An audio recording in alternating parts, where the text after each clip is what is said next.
I'm going to start with a quick recap of all the events of Ranboo's latest stream. If you're all caught up, skip to this timestamp. Ron, referring to the POV for this stream, begins by searching for Aimsey, finding that they are no longer at the mansion. Eventually, Ranboo finds them at the cafe, where an angry and upset Aimsey confronts Ran about him being dead and that Tubbo has just cost them a canon life. Ron explains a bit about himself and how his mind and his soul have become separated, and the soul experiences the emotional brunt of the mind's decisions. And if too much emotional damage is sustained, the soul and the mind are separated forever. He leaves soon after to check on Michael. While at his house, he reveals how his skin is faded and opens the Do Not Read book to write a response to the question, "Why did you lie?" The stream ends with the words, "Reconnect them."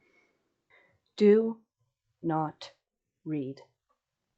These are the 3 words ingrained into the minds of Ranboo fans, especially if you watch the early 2021 streams.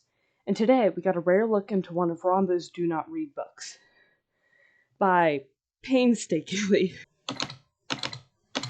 going through the video, I was able to write down what appeared to be a conversation between Ranboo's mind and Ranboo's soul.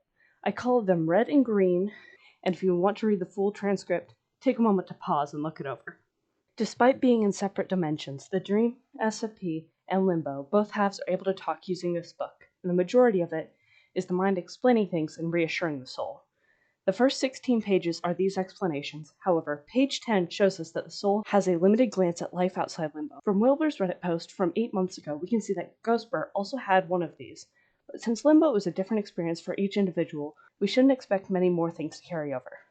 The mind repeats 4 times that it won't be long, and it seems that both halves weren't expecting to be separated for this amount of time. There isn't a very clear answer on why it hasn't been done, other than the fact that most of Ranboo's friends are afraid of Dream, and likely wouldn't want to seek him out. Ranboo has also showed us that his skin was faded, which could imply that both halves are deteriorating from the length of time, or because the soul is experiencing emotional pain. Either way, it's likely that in the future we'll see more of Rand trying harder to keep from permanently fading away. This could be what happened to Wilbur and Ghostbur, keeping them separated, and the reason Wilbur makes decisions without much empathy.